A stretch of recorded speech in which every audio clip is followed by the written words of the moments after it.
Hi guys, good evening to all. एक बार फिर से आप सबका स्वागत है ड्रीम यूपीएससी चैनल पे, which is a part of an academy. एक बार से प्लीज़ सेशन को शेयर ज़रूर कर दीजिएगा अपने फ्रेंड्स के साथ में and do like the session. अब यहाँ पे जो हम लोग बात करने वाले हैं, आपने थंबनेल देखा होगा, उस पर लिखा हुआ है लॉकडाउन 2.0, आगे क्वेश्चन मार्क लगा हुआ है। तो इस क्वेश्चन मार्क का मतलब आप बेहतर तरीके से जानते हैं। अब इस पर्टिकुलर सेशन में हम ये डिस्कस करने वाले हैं कि लॉकडाउन 2.0 हो सकता है क्या।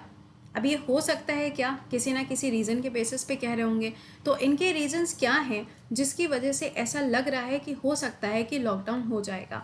बहुत सारे बच्चे ऐसे हैं जिनका भी एसएससी का एग्जामिनेशन है और उनका भी अभी यही थॉट प्रोसेस चल रहा है कि मैम पेपर तो कैंसिल हो गया है। तो आपको बताते हैं इस पर्टिकुलर सेशन में कि क्यों मैंने थंबनेल पे ऐसा लिखवाया है एंड इसका बेसिक रीज़न क्या है। सेशन को शुरू करने से पहले गाइज एक बार से अगर आप चैनल पे पहली बार आ रहे हो then do subscribe the channel and please like the session. Okay, चलिए बात करते हैं लॉकडाउन के बारे में। आपको याद होगा मार्च 2020 का समय था, 24 या आप ऐसे समझ लो 22 से ही बातें शुरू हो गई थी और 24 मार्च 2020 को पूरी तरीके से लॉकडाउन इम्पोज कर दिया गया था।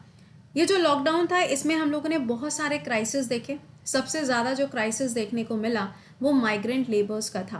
आपने देखा कि कितने सारे ऐसे लोग थे जिनकी डेथ हो गई, कुछ ऐसे भी थे जिनकी डेथ भूख की वजह से हो गई, कुछ ऐसे थे जिनका मतलब अगर देखा जाए तो ट्रैवल करने के चक्कर में उनकी जान चली गई। तो बहुत सारे क्राइसिस हमने देखे हैं जो आपका पहले लॉकडाउन हुआ था।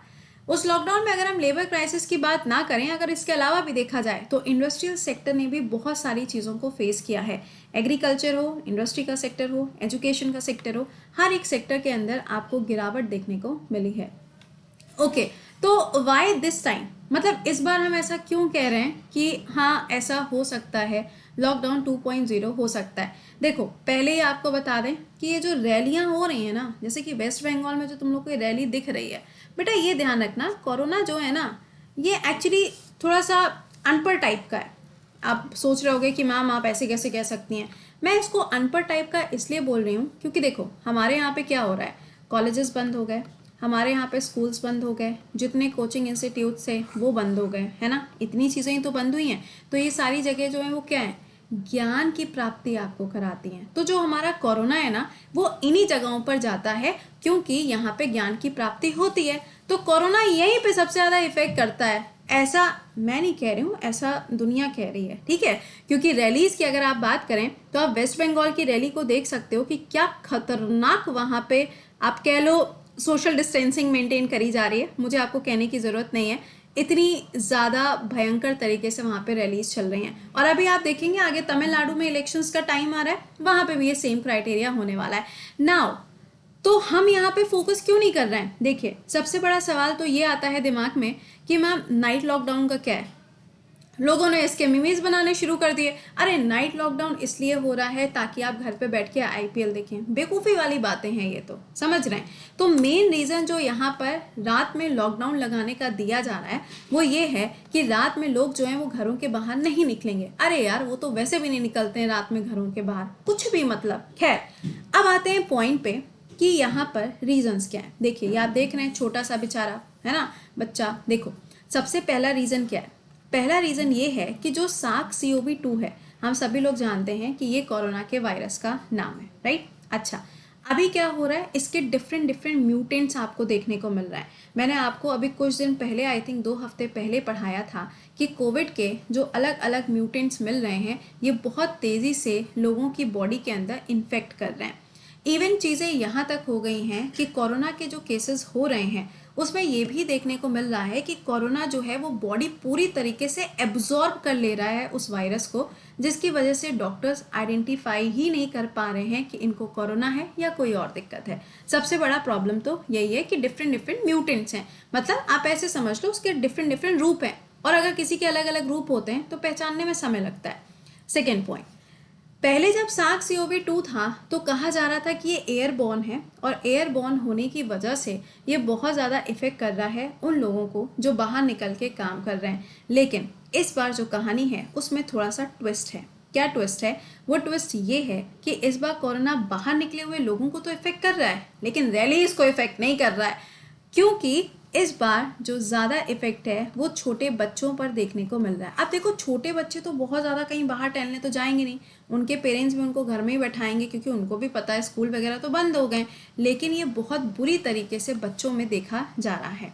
तीसरा पॉइंट, यहाँ पे अगर आप इस फिगर की बात करें तो यार सुबह का ही डेटा है जिसमें बताया जा रहा है कि हर दिन के हिसाब से इंडिया के अंदर अगर देखे जाएं तो 6.31 लाख केसेस, अभी पिछले अगर एक दो हफ्तों की बात कर लो तो आपको यहाँ पर इतने केसेस देखने को मिल रहे हैं, जो कि ब्राज़ील को भी पीछे छोड़ता है। मैंने कुछ दिन पहले आपको पढ़ाया था कि ब्राज़ील वो कंट्री बन गया है जहाँ पे 4000 डेथ डेली बेसिस पे हो रही हैं, बट यहाँ तो इंडिया ने भी इनको पीछे छोड़ दिया है।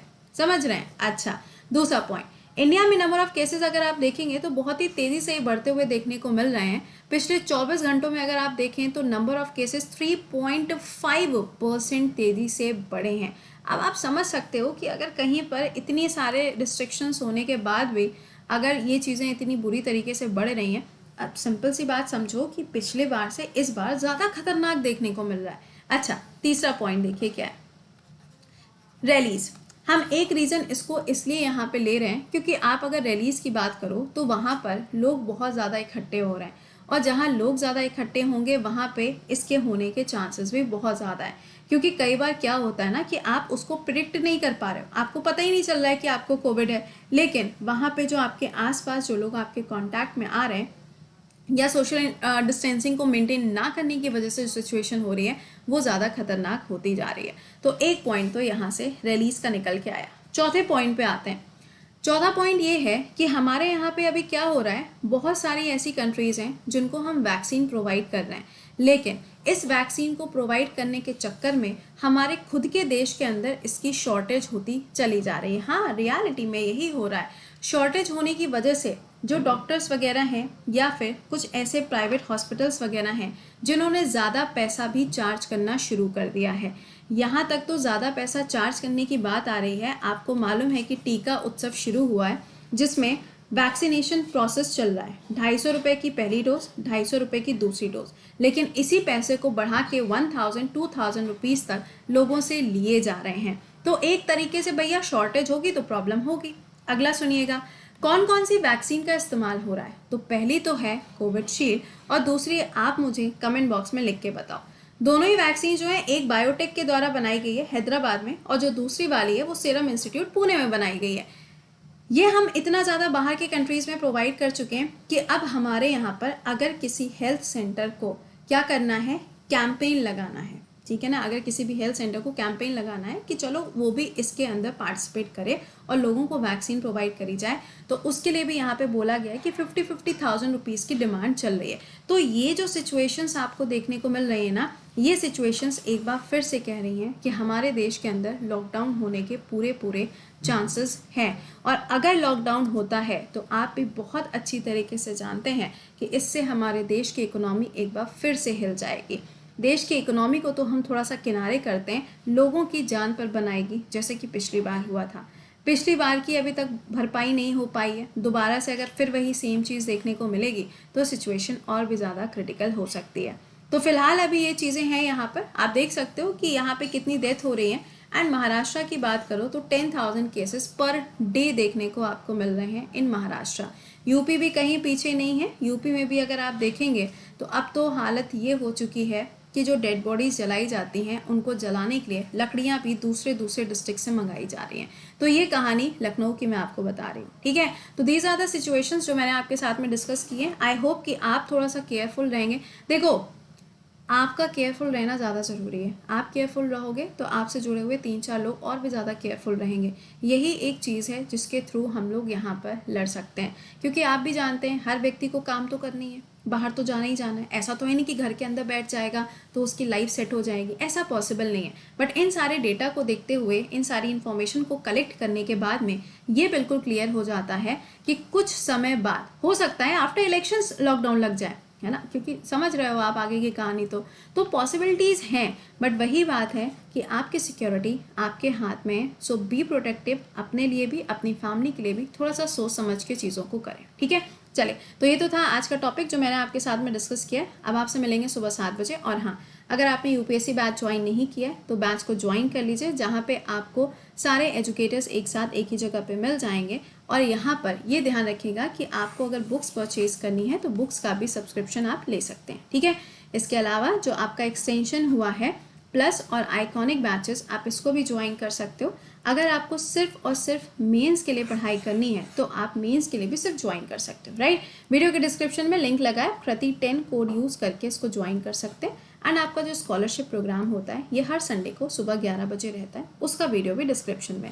इसके अलावा अगर आप एसएससी बैच ज्वाइन करना चाहते हैं तो नया बैच 14 तारीख से शुरू होने जा रहा है, you can join that batch, same code will be Kriti 10। चलिए एक बार इस सेशन को लाइक एंड शेयर मारिएगा and please do subscribe the channel अगर आप पहली बार आए हो।